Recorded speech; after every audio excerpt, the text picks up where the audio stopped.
आओ गांव चलें कार्यक्रम के तहत आज हम पहुंचे हैं अरनिया गांव।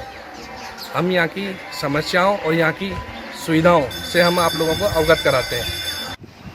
हमारे ग्राम पंचायत अरनिया में शिक्षा के का बड़ा अभाव है। बच्चियाँ सीनियर तक तो स्कूल है, उसमें भी एक ही सब्जेक्ट है और उसकी आगे पढ़ाई के लिए यहाँ से कोई साधन नहीं है, आवाजाही की कोई सुविधा नहीं है। इसलिए वो पढ़ाई से बच्चियाँ, विशेषकर बच्चियाँ पढ़ाई से वंचित रह जाती है सीनियर के बाद। एक तो क्या है, दूसरा सब्जेक्ट भी होना चाहिए यहाँ। अगर किसी को और सब्जेक्ट लेना है तो वो यहाँ सुविधा नहीं है, बाहर का कोई साधन नहीं है, तो बच्चियाँ वंचित रह जाती हैं और बच्चों को भी आने जाने में बड़ी परेशानी होती है। साधन नहीं है, स्कूल में एक ही सब्जेक्ट है, इसलिए एक तो स्कूल में भी दूसरा सब्जेक्ट होना चाहिए और साधन की व्यवस्था होनी चाहिए। दौसा जिले में बांदीकुई उपखंड की ग्राम पंचायत अरनिया जयपुर दिल्ली रेल मार्ग से जुड़ा हुआ है। कहते हैं इस गांव में एण्या का पेड़ होने से गांव का नाम काफी लंबे समय पहले एण्या था, बाद में यही नाम अरनिया हो गया। अरनिया की आबादी करीब 10,000 है। गांव में 500 से ज्यादा लोग सरकारी सेवा में हैं। गांव में पशु, आयुर्वेदिक एवं राजकीय प्राथमिक चिकित्सालय संचालित है। कक्षा 12वीं तक विद्यालय भी है, लेकिन बालिकाओं के लिए अलग से विद्यालय की मांग अखर रही है।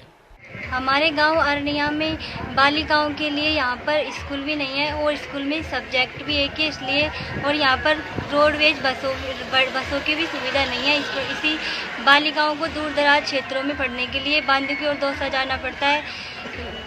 स्कूल में सब्जेक्ट भी एक ही है। कस्बे व शहरों में सीवरेज लाइन नहीं हो, लेकिन अरनिया में करीब 1400 मीटर तक सीवरेज लाइन बिछी हुई है। अरनिया रेलवे स्टेशन से प्रतिदिन 500 से 700 लोग जयपुर, दौसा और अलवर रोजगार के लिए जाते हैं, लेकिन मात्र एक ही सवारी गाड़ी अप डाउन में ठहरती है। ऐसे कुछ ट्रेनों का ठहराव हो जाए तो आवागमन की सुविधा मुहैया हो सकती है। हमारे पास रेलवे स्टेशन अरनिया लगता है सर। हमारे यहाँ पर बहुत ज़्यादा हज़ारों की संख्या में बेरोजगारी हुआ है। अगर यहाँ पर हमारी 2 रेलवे यानी कि 2 पैसेंजर ट्रेनें रुकती हैं, अगर एक्सप्रेस ट्रेनों के यहाँ पर स्टॉपेज हो जाए तो हमारे बाहर जाने के लिए सुविधाएं हो जाएं।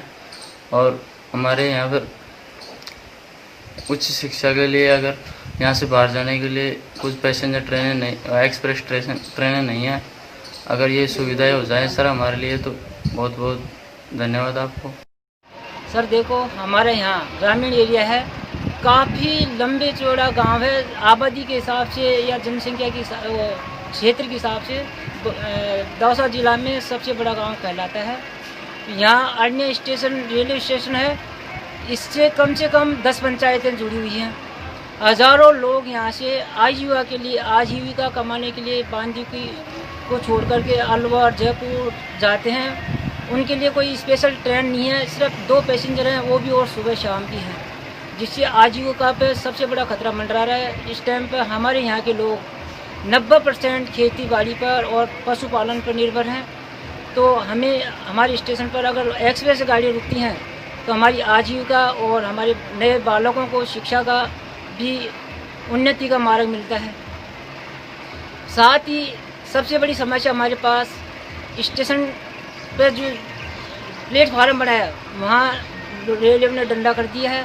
वहाँ से भी हमको एक तगड़ी परेशानी आ रही है कि हमारे गांव बंटवारा हो गया है। क्षेत्र का मुख्य व्यवसाय कृषि एवं पशुपालन है। लोगों का कहना है कि क्षेत्र में मुख्य परेशानी पानी की है।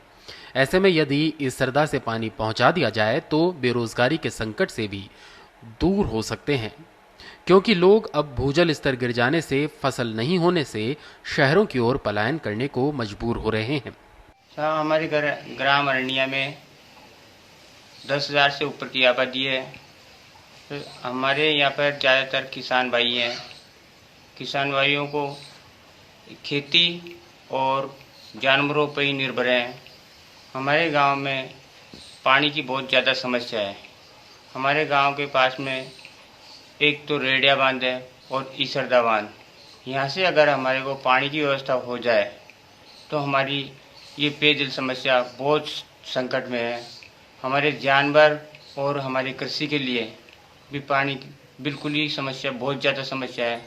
तो किसी भी तरीके से हमारी समस्या को हल करने के लिए आपका सहयोग मिल जाए, हमारी टाइम पास हो जाए। गांव में सामाजिक सौहार्द एवं भाईचारा भी कायम है। यहां सभी वर्गों के युवा मिलकर आज भी राउंडर खेल खेलते हैं। ग्राम पंचायत अरनिया से करीब 2 दर्जन गांव जुड़े हुए हैं। ऐसे में इस गांव में 100 से अधिक दुकानें होने से अब कस्बे का रूप लेने लगा है। लोगों को रोजमर्रा की वस्तुएं भी गांव में ही मिल जाती हैं। इससे अब कारोबार भी बढ़ने लगा है। अरनिया गांव के अंदर स्वच्छता की दृष्टि से हम देखें तो अरनिया गांव में सीवर लाइन यहाँ पर डली हुई है, जिससे यहाँ पर स्वच्छता को बहुत महत्वपूर्ण जगह मिली। इसी के साथ ही हम यहाँ के रोजगार की बात करें तो यहाँ पर ये गांव 10,000 से ज़्यादा लोगों की आबादी का क्षेत्र है, जहाँ पर पशुपालन और खेती यहाँ का मेन रोजगार बना हुआ है। यहाँ पर पेयजल संकट के चलते पशुपालकों व किसानों को खासी परेशानी का सामना करना पड़ रहा है। यहाँ के लोगों से हमने बात की तो उसमें हमने पाया कि यहाँ पर ईसरदा व रेडिया बांध से यहाँ पानी की सुविधा यदि सरकार की तरफ से हो तो यहाँ के किसानों को, पशुपालकों को बहुत राहत मिले व रोजगार के अवसर मिले। वहीं हम बात करें अरनिया स्टेशन की तो स्टेशन पर केवल 2 पैसेंजर ट्रेनों का ही स्टॉपेज है। गांव के लोगों, युवाओं, महिलाओं व बालिकाओं का कहना है कि यहाँ पर यदि एक्सप्रेस ट्रेनें यदि यहाँ पर रुकें, इनका ठहराव बढ़े तो यहाँ के महिलाओं को, युवाओं को हायर सेकेंडरी, हायर उच्च शिक्षा के लिए जयपुर व अलवर जाने के अवसर मिले। साथ ही रोजगार के लिए यहाँ से हजारों लोग जयपुर व अलवर की ओर यात्रा करते हैं, उन्हें भी काफ़ी लाभ मिलेगा। छोटे ब्रेक के बाद जल्द हाजिर होते हैं, आप हमारे साथ बने रहें।